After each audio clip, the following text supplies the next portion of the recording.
എനിക്ക് പൊതുവിലൊരു ഒരു ഒരു പ്രിൻസിപ്പിളുണ്ട്. എന്താണെന്നറിയോ?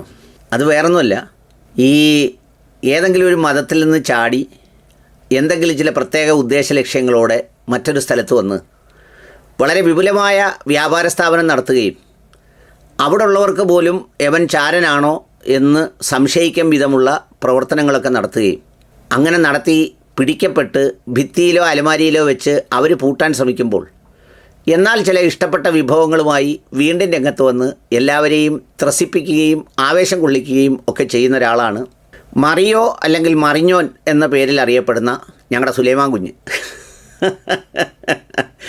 ആൾ ഞങ്ങളുടെ സുലൈമാൻ കുഞ്ഞായിരുന്നു. സുലൈമാൻ കുഞ്ഞായിട്ട് സുന്നത്ത് കല്യാണമൊക്കെ നടത്തി സന്തോഷത്തോടെ പുള്ളി അവകാശപ്പെടുന്നത് ദാരിമിയോ പൈസയോ ഏതാണ്ടായിരുന്നെന്നാണ് പറയുന്നത്. ഈ ഞങ്ങളുടെ ഒന്നും ഡിഗ്രിക്ക് പിന്നെ അങ്ങനെ ഒരു ദിവസം 5-6 ദിവസം ആൾ മാറി നിന്നിട്ട് ഒരു ഡിഗ്രിയും പറഞ്ഞ് രംഗത്തിറങ്ങിയാൽ മതി. ഏതായാലും ഞങ്ങളുടെ സുലൈമാൻ കുഞ്ഞ് ഒടുവിൽ ഉപജീവനത്തിന് നല്ല കച്ചവടം നടത്താൻ പറ്റുന്നത് അവിടെയാണെന്ന് തിരിച്ചറിഞ്ഞ് ചില ആളുകളുണ്ടല്ലോ, ചില സ്ഥലത്ത് ഈ ഗൾഫിലൊക്കെ പോയിട്ട് വാറ്റുന്നവരുണ്ട്, ഈ ചാരായം വാറ്റുന്നവർ. ഞാൻ വിചാരിച്ച് അങ്ങനെ ജയിലിൽ കിടന്നിട്ടൊരു സുഹൃത്ത് എൻ്റെ നാട്ടിൽ തിരിച്ചു വന്നു. അപ്പോൾ പുള്ളിയോട് ഞാൻ ചോദിച്ചെന്നാ, നിനക്ക് ഇവിടെയൊക്കെ സ്വതന്ത്രമായി വാറ്റാമെന്ന് പറഞ്ഞിട്ട് നീ എന്തിനാടാ ഈ അവിടെ പോയി വാറ്റി ഇത്രയും നാൾ ജയിലിൽ കിടന്ന് ഈ അടിയും വാങ്ങിച്ചുകൊണ്ട് വന്നതെന്ന് ചോദിച്ചപ്പം പറഞ്ഞ്, അളിയാ ഇവിടെ ജീവിതകാലം മൊത്തം വാറ്റുന്ന കാശ് അവിടെ ജയിലിൽ പിടിച്ചിട്ടാൽ പോലും 1 കൊല്ലം കൊണ്ട് കിട്ടുമെന്ന് പറഞ്ഞു. അപ്പോൾ ഞാൻ ചോദിച്ചു അതെന്താ അതിൻ്റെ പ്രത്യേകത എന്ന് ചോദിച്ചപ്പം പറഞ്ഞാൽ അവിടെ കറൻസി വ്യത്യാസമാണ്. പിന്നെ അത് മാത്രമല്ല, അവിടെ ഈ കുടിക്കാൻ ദാഹിച്ച് നിൽക്കുന്നവർ എന്ത് വിലയ്ക്ക് കിട്ടിയാലും കുടിക്കും. ഇവിടെയൊക്കെ ഈ പലയിടത്തും കിട്ടുന്നതുകൊണ്ട് വലിയ വില കിട്ടത്തില്ല എന്ന് പറഞ്ഞ ഒരു കഥ കേട്ടിട്ടുണ്ട്. അതുപോലെ ഇവിടെ വാറ്റിയാൽ കിട്ടുന്നതിനേക്കാൾ കൂടുതൽ അപ്പുറത്ത് കിട്ടും എന്നറിഞ്ഞുകൊണ്ട് അവിടെ വാറ്റാൻ പോയ ആളാണ് ഞങ്ങളുടെ സുലൈമാൻ കുഞ്ഞെന്ന ഇപ്പോൾ വേറെ പേരിൽ അറിയപ്പെടുന്ന മാരിയോ. മാരിയോയുടെ ഒരു പ്രത്യേകത എന്താണെന്ന് വെച്ചാൽ, മാരിയോ എവിടെ പ്രസംഗിച്ചാലും അറിയാതെ ഇസ്ലാം മതം അതിലേക്ക് കടന്നു വരും. അതിൻ്റെ പ്രത്യേകതകൾ അറിയാതെ പറഞ്ഞു പോവും. ആ പ്രത്യേകതകൾ പറഞ്ഞപ്പോൾ അദ്ദേഹം ഇസ്ലാം മതത്തിൻ്റെ ചാരനാണെന്ന് പോലും എല്ലാവർക്കും തോന്നിപ്പോയി. അപ്പോൾ അതുകൊണ്ട് പുള്ളി ചാരനല്ല, ഞാൻ ചോരനാണ് എന്ന് കാണിക്കാൻ വേണ്ടി പുള്ളി പുതിയൊരു വാറ്റുമായിട്ട് രംഗത്തെത്തി. പുള്ളിയുടെ ഈ ഏറ്റവും പുതിയ വാറ്റ് പ്രത്യേകിച്ച് തൃശ്ശൂരിനും തിരുവനന്തപുരത്തും ഇടയിലുള്ള നസ്രാനികൾ, ക്രിസ്തീയ സമുദായത്തിലുള്ള എല്ലാവരും അനുഭവിക്കാൻ പോകുന്ന ഒരു വേദന പറയാം. ഞാനിപ്പോൾ നിൽക്കുന്ന ഈ നാട്ടിലൊക്കെ ഉള്ള പ്രത്യേകത എന്താണെന്നറിയോ? ഒരു 10-40 വർഷം മുമ്പ് മുതൽ ഇച്ചിരി വിദ്യാഭ്യാസം ഉണ്ടായിരുന്നു. മിനിമം ഒരു നഴ്സിംഗ് എങ്കിലും പഠിച്ച ആളുകളൊക്കെ ഈ നാട് വിട്ടിട്ട് പാശ്ചാത്യ രാജ്യങ്ങളിലേക്ക് പോയി. അപ്പോൾ അവിടെ സിറ്റിസൺഷിപ്പ് ഒക്കെ ആയി അവിടെ സ്ഥലവും വീടും ഒക്കെ വാങ്ങാൻ വേണ്ടിയിട്ട് നാട്ടിലുള്ളത് വിൽക്കാൻ അവരങ്ങ് തീരുമാനിച്ചു. എല്ലാം വിൽക്കാൻ നോക്കിയപ്പോൾ വാങ്ങാൻ പറ്റിയ നസ്രാനികൾ ആരും ഇവിടെ ഇല്ല, എല്ലാവരും പോയി. ഇവിടെ ഉള്ളവർക്ക് ഇതിന്റെ ആവശ്യമൊന്നും ഇല്ലതാനും. അങ്ങനെ വന്നു കഴിഞ്ഞപ്പോൾ എന്താ സംഭവിക്കുന്നത്? തൃശ്ശൂരിനും കാസർഗോഡിനും ഇടയിലുള്ള മറ്റൊരു സമുദായത്തിലുള്ള ആളുകൾ അവർ പാശ്ചാത്യ രാജ്യങ്ങളിൽ. ഇതിൻ്റെ ഒരു പ്രത്യേകത എന്താണെന്നറിയോ? ഈ കഥയുടെ ഒരു പ്രത്യേകത, ഇപ്പോൾ ഒരു സമൂഹത്തിലെ കുറേ ആളുകൾ ഒരുമിച്ച് അങ്ങ് രക്ഷപ്പെട്ടപ്പോൾ അവർക്കാർക്കും ഇപ്പോൾ ആക്രി കച്ചവടം നടത്താൻ പറ്റില്ല. അപ്പോൾ ആരോ ഒരാൾ ആക്രി കച്ചവടം നടത്തുന്നു. അപ്പോൾ ആ ആക്രി കച്ചവടം നടത്തി അയാൾ എന്ത് ചെയ്തു? ഇവരുടെയൊക്കെ ആക്രി വാങ്ങിച്ച് രക്ഷപ്പെട്ടു. അപ്പോൾ രക്ഷപ്പെട്ടപ്പം കണ്ടോ, നിങ്ങളൊക്കെ ഇത്രമേൽ രക്ഷപ്പെട്ടതുകൊണ്ടാണ് ഈ ആക്രിക്കാരൻ രക്ഷപ്പെട്ടത്. അവൻ്റെ ജാതി നോക്ക്, അവൻ്റെ മതം നോക്കെന്ന് പറയുന്ന പോലെ. എന്ന് പറഞ്ഞാൽ ഇവിടെ 1 രൂപ 50 പൈസയ്ക്ക് കിട്ടുന്ന കാശിന് ജീവിച്ച് കറങ്ങി ഈ സുലൈമാനെ പോലുള്ള ഒരുപാട് പേരുടെ ചൂഷണത്തിന് വിധേയമായി കിട്ടുന്ന കാശ് മൊത്തം പുള്ളിയുടെ ധ്യാനത്തിനും കൊണ്ട് കൊടുത്ത് ഇവിടെ കിടന്ന് മുറ്റിലഴഞ്ഞ് ഗതികേട് കൊണ്ട് ജീവിക്കുന്നതിന് പകരം നല്ല ജീവിതവുമായി നല്ല നാടുകളിലേക്ക് കുറേ ആളുകൾ പോയി. അവരൊക്കെ പോയതോടുകൂടി സുലൈമാനെ പോലുള്ളവരുടെ വരവ് കുറഞ്ഞു. പഴയതുപോലെ വിറ്റെടുക്കാൻ പറ്റുന്നില്ല. അതുകൊണ്ട് സുലൈമാൻ അതിന് പറയുകയാണ്, ഇത് മുഴുവൻ വിൽക്കുമ്പോൾ ആളുകൾ നല്ല കാശ് കൊടുത്തു വന്ന് ആര് വാങ്ങിക്കുന്നു? മുസ്ലിം സമുദായത്തിൽപ്പെട്ടവർ വന്ന് വാങ്ങിക്കുന്നു. അങ്ങനെ വാങ്ങിക്കുമ്പോഴത്തേക്ക് എന്താ സുലൈമാൻ്റെ വിഷമം? ഈ പോകുന്നവർ നല്ല വിലക്കേ വിൽക്കുള്ളൂ.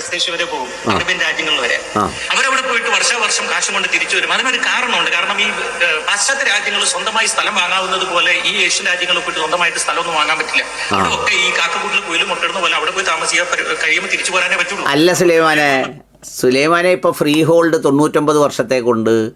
പിന്നെ വിലയ്ക്ക് വാങ്ങാൻ കഴിയുന്ന സംഗതിയുണ്ട്. സർവതന്ത്ര സ്വാതന്ത്ര്യത്തിൽ കിട്ടുന്ന സ്ഥലങ്ങളുണ്ട്. അങ്ങനെയൊക്കെ ഒരുപാട് രാജ്യങ്ങളുണ്ട് സുലൈമാനെ. പക്ഷേ ഈ പോകുന്ന ആളുകൾ തിരിച്ചു വരുന്നത് എന്തിനാണെന്ന് സുലൈമാൻ അറിയാവോ? സുലൈമാൻ്റെ കൂട്ട് കാശ് എവിടെ നക്കാൻ കിട്ടുന്നോ അവിടെ പോയി നക്കി ജീവിക്കണം എന്ന് ആഗ്രഹിക്കുന്നവരല്ല ഒരുപാട് പേര്. അവർക്കൊക്കെ വൈകാരികതയുണ്ട്. എന്തുണ്ട്? സ്വന്തം നാട്, മാതാപിതാക്കളുടെ കബറിടം, അവരുടെ ജീവിതം, അവരുടെ അധ്വാനം ഇതൊക്കെ മറന്ന് എവിടെയെട്ടെങ്കിലും അവർക്കങ്ങ് പോകാൻ പറ്റില്ല. അതുകൊണ്ടാണ് അവരിതും കൊണ്ട് തിരിച്ചു വരുന്നത്. ഇനി സുലൈമാൻ പറയുന്ന പോലെ അവരെല്ലാവരും അങ്ങ് വിട്ടുപിടുന്ന് അങ്ങ് പോയി അവിടെ അങ്ങ് താമസമായിരുന്നെങ്കിലുള്ള സ്ഥിതി എന്താ സുലൈമാനെ? ഇവിടെ വെള്ളം കുടിക്കാനുള്ള മാർഗം കിട്ടുമോ? ആരെങ്കിലുമൊക്കെ വിദേശത്ത് പോകുന്ന എല്ലാ ജാതിയിലും പെട്ട പ്രവാസികൾ അവർ നാട്ടിൽ വരികയും അവിടുന്ന് പെർഫ്യൂം കൊടുത്തു വിടുകയും അവർ കൊടുത്തു വിടുന്ന ഡോളറും റിയാലും ഒക്കെ മേലനങ്ങാതെ ഞാൻ ജാതി മാറി വന്നതാണ്, അതുകൊണ്ട് എന്നെ സംരക്ഷിക്കണമെന്ന് പറഞ്ഞ് സുലൈമാനെ പോലുള്ളവർക്ക് ജീവിക്കാൻ വേണ്ടി കൊണ്ടുവരുന്നത് ഇവർ കഷ്ടപ്പെട്ടാണ്. തിരിച്ചു പോരാനേ പറ്റുള്ളൂ. അതുകൊണ്ട് ഒരേ കുടുംബത്തിൽ 5, 8, 10 മക്കളൊക്കെ ഉള്ളതുകൊണ്ട് 2, 3, 4 ഭാര്യമാരൊക്കെ ഉള്ളതുകൊണ്ട് ഇവർക്ക് ഇനിയും സ്ഥലം ആവശ്യമാണ്, കയ്യിൽ കാശുണ്ട്. അപ്പോൾ ഇവിടെ വന്ന് മോഹ വില കൊടുക്കാൻ 8 ലക്ഷം രൂപയുടെ വീടിന് 16 ലക്ഷം കൊടുക്കാൻ ഇവർ തയ്യാറാണ്. 2010 ഫിലോകാലിയയുടെ സെപ്പറേറ്റ് ധ്യാനം തുടങ്ങി. ഫിലോകാലി എന്ന പേരിൽ സെപ്പറേറ്റ് ധ്യാനം. ഇതെപ്പോഴാണെന്നറിയോ? ഇത് സുലൈമാനെ എല്ലാവരോടും ആക്രമിച്ചപ്പം സുലൈമാൻ കരഞ്ഞതാ എന്ന് പറഞ്ഞാൽ ഭാര്യയും കൂടി ഇരുത്തിക്കൊണ്ട് സുലൈമാൻ ഞാൻ യഥാർത്ഥ ക്രിസ്ത്യാനിയാണെന്നും പറഞ്ഞ് കരഞ്ഞതാണ്. അതുകൊണ്ട് ഈ പ്രിയപ്പെട്ട വിശ്വാസികളോടും മനുഷ്യരോടൊക്കെ പറയാനുള്ളത്, ഇതുപോലുള്ള ഒരുപാട് സുലൈമാന്മാർ അങ്ങോട്ടും ഇങ്ങോട്ടും ഒക്കെ ചാടി നടക്കുന്നുണ്ട്. ഇവരുടെയൊക്കെ പ്രധാനപ്പെട്ട ലക്ഷ്യം ഉപജീവന മാർഗ്ഗമാണ്. ആ ഉപജീവന മാർഗ്ഗത്തിന് വേണ്ടി ഇവർക്ക് ഇഷ്ടപ്പെടുന്ന ഒരുപാട് കഥകൾ പറയും. നമ്മുടെ പണ്ട് ഈ പി ചന്ദ്രകുമാർ സാറൊക്കെ ചില സിനിമകളിൽ ചില കഥകളും ദൃശ്യങ്ങളും ഒക്കെ കാണിക്കുമല്ലോ, അത് കാണാൻ ചെന്നിരിക്കുന്നവരെ ആവേശം കൊള്ളിക്കാൻ വേണ്ടി കാണിക്കുന്നതാണ്. അതുകൊണ്ട് ഇത്തരം ക്ഷുദ്രജീവികളുടെ ഈ വാക്കുകൾ അവഗണിക്കണം. മനുഷ്യൻ സന്തോഷത്തോടെ ജീവിക്കണം, നല്ല വില കിട്ടുന്നവർക്ക് വസ്തു കൊടുക്കണം. സുഖമായി ജീവിക്കാൻ കഴിയുന്ന ഏത് രാജ്യത്താണെന്ന് വെച്ചാൽ ആ രാജ്യത്തേക്ക് ആളുകൾ പോയി അവിടെ സന്തോഷമായിട്ട് അവരുടെ തലമുറയോടൊത്ത് ആളുകളോടൊത്ത് ജീവിക്കണം. വൈകാരികമായി നാട്ടിൽ ബന്ധമുണ്ടെങ്കിൽ തിരിച്ചു വരണം. അതുകൊണ്ട് അത്തരം കാര്യങ്ങൾ ചെയ്യണം. അവിടെയൊക്കെ പൊയ്ക്കഴിഞ്ഞ് കഴിഞ്ഞാൽ പിന്നെ സുലൈമാനെ പോലുള്ളവർക്ക് ഇവിടെ ജീവിക്കാൻ പറ്റാത്തത് കൊണ്ടാണ് സുലൈമാനെ പോലുള്ളവനൊക്കെ ഈ വേഷം കെട്ടിവന്ന് ഈ വിഷം വാരി വിതറുന്നത്. താൻ ചാരനല്ല, നിങ്ങളോട് വലിയ കൂറുള്ളവനാണ് എന്ന് കാണിക്കാൻ വേണ്ടിയാണ് ഈ നികൃഷ്ട വാക്കുകളൊക്കെയും ഇതിൻ്റെ ഭാഗമായി വളരെ ഭംഗ്യം തരേണ സാഹിത്യപരമായി ഒക്കെ സംസാരിക്കുന്നത്.